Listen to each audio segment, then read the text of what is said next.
Subject है transfer of property और उसका नेक्स्ट टॉपिक है डॉक्ट्राइन ऑफ लीज पेंडेंस।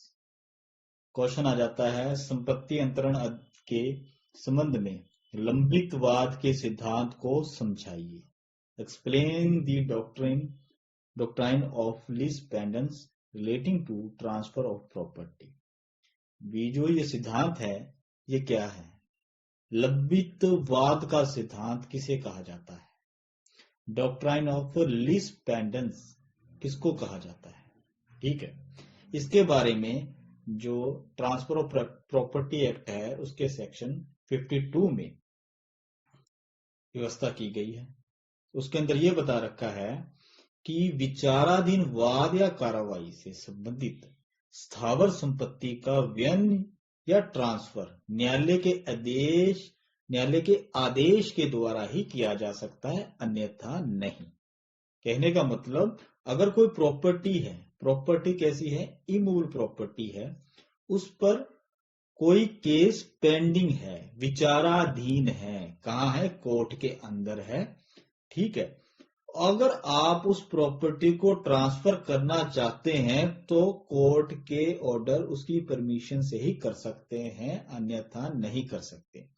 दूसरे शब्दों में यह कहा जा सकता है कि जहां किसी कोर्ट में कोई वाद या कार्रवाई पेंडिंग हो जिसमें कोई इमूवेबल प्रॉपर्टी, ठीक है, इमूवेबल प्रॉपर्टी में का कोई अधिकार, कोई राइट डायरेक्टली या इनडायरेक्टली प्रश्नगत हो तथा ऐसा वाद कार्रवाई दुसंधिपूर्ण ना हो और वहां उस वाद या कार्रवाई के पक्षकार द्वारा उस संपत्ति का व्यय या अंतरण केवल कोर्ट के प्राधिकार के अंतर्गत यानी उसके द्वारा जो शर्तें इंपोज की जाती है उसके अध्याधीन रहते हुए ही किया जा सकेगा, अन्यथा नहीं। कहने का मतलब अगर कोई इमूवेबल प्रॉपर्टी है, उसके ऊपर कोई केस चल रहा है, कोर्ट के अंदर पेंडिंग है, कार्रवाई चल रही है, कोर्ट ने उस केस को डिसाइड नहीं किया, ठीक है, तो उस प्रॉपर्टी को आप ट्रांसफर नहीं कर सकते क्योंकि कोर्ट पता नहीं क्या ऑर्डर दे दे।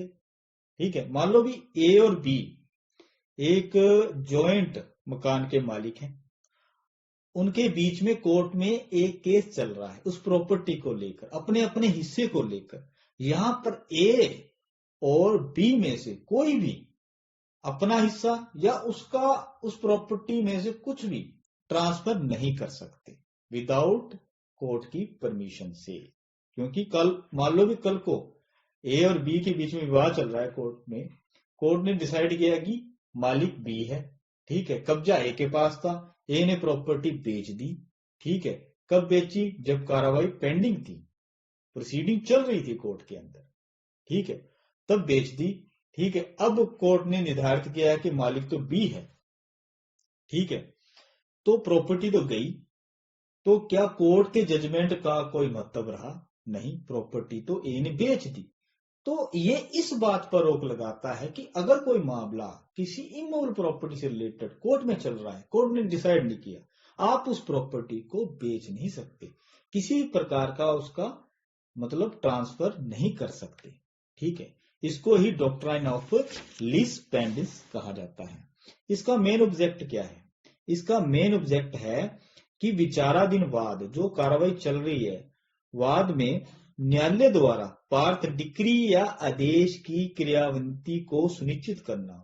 मतलब किसी केस के अंदर जो कोर्ट में चल रहा है, किसी इमूवेबल प्रॉपर्टी से रिलेटेड है, उसके अंदर कोर्ट जो ऑर्डर देगा, जो डिक्री पास करेगा, जो जजमेंट पास करेगा, उसको ही मतलब महत्वता सुनिश्चित करना है। ठीक है, महत्वता देना है, सुनिश्चित करना है।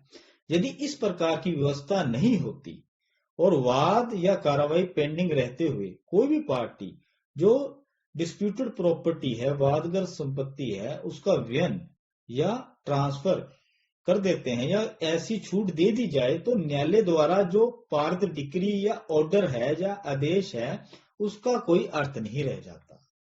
ठीक है, मान लो भी अगर ये लीज पेंडेंस का सिद्धांत ना हो, कोर्ट में कार्रवाई चल रही है, ए और बी के बीच में एक प्रॉपर्टी है डिस्प्यूटेड, उसके बारे में, ठीक है, यहां पर मान लो भी ए ने हिस्सा बेच दिया प्रॉपर्टी का, बाद में कोर्ट ने डिसाइड किया कि इस प्रॉपर्टी का मालिक तो बी है, ठीक है, क्या फिर जो बाद में जजमेंट आएगा क्या उसका महत्व रहेगा, या कोर्ट कोई डिक्री या आदेश पास करेगा उसका कोई महत्व रहेगा? नहीं रहेगा, क्योंकि प्रॉपर्टी बिक चुकी है।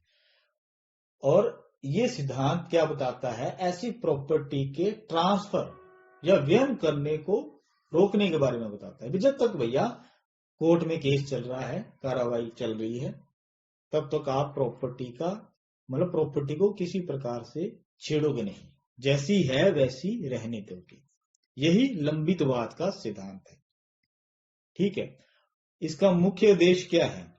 वाद के लंबित रहते हुए वादग्रस्त जो डिस्प्यूटेड प्रॉपर्टी है उसमें नए हितों के सर्जन को रोकना। मतलब अगर मान लो प्रॉपर्टी बेच दी तो जिसने खरीदी है उसका भी इंटरेस्ट उसके बीच में आ गया, ठीक है, आगे से आगे बिकी, तो वो सारे बंदे उसके अंदर आ गए क्योंकि उन्होंने खरीदी है, ठीक है। और वादग्रस्त संपत्ति की वाद के निस्तारण तक यथास्थिति बनाए रखना, स्टेटस क्यू, मतलब जैसी प्रॉपर्टी है वैसे ही बनाए रखो जब तक कोर्ट जजमेंट ना दे, कोर्ट डिसाइड ना कर दे, ठीक है। और वाद की बहुलता को रोकना, मतलब अगर आप ये सिद्धांत लागू ना होगा तो मान लो भी कोई बंदा केस चलते रहते, जब पेंडिंग है केस, उसके दौरान उस प्रॉपर्टी को बेच देगा तो नए नए व्यक्ति उसके अंदर शामिल हो जाएंगे, उस प्रॉपर्टी के अंदर जिसने खरीदी है, उससे क्या है केस बढ़ेंगे। उसको बढ़ने से रोकने के लिए ये सिद्धांत उपयोगी है। अनिवार्य शर्तें क्या है भी, क्या क्या कंडीशन है इसके लिए? पहले तो बात संपत्ति का स्थावर होना, मतलब ये सिद्धांत केवल स्थावर संपत्ति इमूवेबल प्रॉपर्टी पर ही लागू होता है, मूवेबल प्रॉपर्टी पर नहीं, ठीक है। दूसरा है वाद या कार्रवाई का लंबित होना, मतलब एक इमूवेबल प्रॉपर्टी है और उस पर कोई ना कोई केस कोर्ट के अंदर पेंडिंग है, ठीक है। वाद संसित करने की तिथि से उसमें अंतिम आदेश या डिक्री पारित होने तक वाद लंबित माना जाएगा, पेंडिंग माना जाएगा।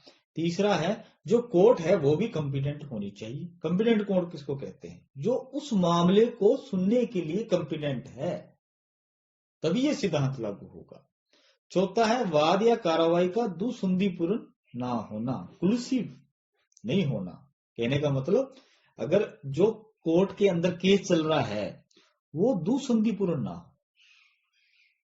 कोलिसिव ना हो, ठीक है। दुसंधिपूर्ण किसको माना जाएगा? मान लो भी एक प्रॉपर्टी है, उस पर बी का कब्जा है, बी ए से कहता है कि तू मेरे विरुद्ध केस लेकर आ, ठीक है, और किसके लिए? उस प्रॉपर्टी के लिए, ठीक है। कोर्ट के अंदर केस चलेगा और मैं उस प्रॉपर्टी को बेच दूंगा, उसके बदले में जो पैसा आएगा आपस में बांट लेंगे, जो ट्रांसफर होगा वो तो वर्डेबल ही है, कर ही नहीं सकते, ठीक है। तो ये क्या है? दुसंधिपूर्ण है, क्लियर। एक एग्जांपल और मान लो आप, मान लो भी एक व्यक्ति है जिसने कईयों से पैसा ले रखा है, ठीक है, वो देना नहीं चाहता, वो अपने दोस्तों को कहता है कि तू मेरे ऊपर एक उस प्रॉपर्टी के लिए केस लेकर आ जो बाकी व्यक्तियों के पास गिरवी रखी है। जब तक केस चलेगा वो व्यक्ति जिन्होंने पैसा मुझसे वसूल करना है वो उस प्रॉपर्टी को मतलब बेच नहीं सकते, क्लियर। तो जब तक केस चलेगा तब तक प्रॉपर्टी मेरी सेफ रहेगी। तो ये वाद कौन सा है? दुसंधिपूर्ण है, मतलब मिली भगत से है, ठीक है। पांचवा पॉइंट है संपत्ति विषयक अधिकार का प्रश्नगत होना, मतलब यहां पर क्वेश्चनेबल क्या है भी, उस प्रॉपर्टी पर अधिकार किसका है? मान लो ए और बी के अंदर केस है, तो यहां पर यह क्वेश्चन है कि इस प्रॉपर्टी का मालिक कौन है, ए है या बी है, ठीक है। सिक्स्थ है संपत्ति का अंतरण किया जाना, मतलब कोर्ट के अंदर केस पेंडिंग है, चल रहा है, कोर्ट कॉम्पिटेंट है, ठीक है, किसी अधिकार को लेकर केस चल रहा है, उसके दौरान प्रॉपर्टी को ट्रांसफर कर दिया जाना। ठीक है, संपत्ति का अंतरण किया जाए और ऐसा अंतरण, ऐसा ट्रांसफर वाद के लंबित काल में किया जाए और अंतरण जो ट्रांसफर है वो वाद में के पक्षकारों द्वारा किया जाए, मतलब जो पार्टीज है उसके द्वारा किया जाए। ठीक है, तो लिस पेंडिस के सिद्धांत के लिए ये 6 शर्तें पूरी होनी जरूरी है। इस प्रकार आपका ये टॉपिक लिस पेंडिस का सिद्धांत क्या है, लंबित वाद का सिद्धांत क्या है, ये पूरा होता है। लंबित वाद का सिद्धांत क्या, अगर कोई इमूवेबल प्रॉपर्टी है उस पर कोर्ट के अंदर कोई केस पेंडिंग है, ठीक है, चल रहा है, लंबित है, कार्रवाई चल रही है, कोर्ट ने कोई डिक्री आदेश नहीं दिया है, जजमेंट नहीं दिया है, तो भैया आप उस प्रॉपर्टी को किसी तरीके से भी छेड़ नहीं सकते, उसका किसी तरीके से ट्रांसफर नहीं कर सकते। ठीक है, यही लिस पेंडिस का सिद्धांत। क्लियर?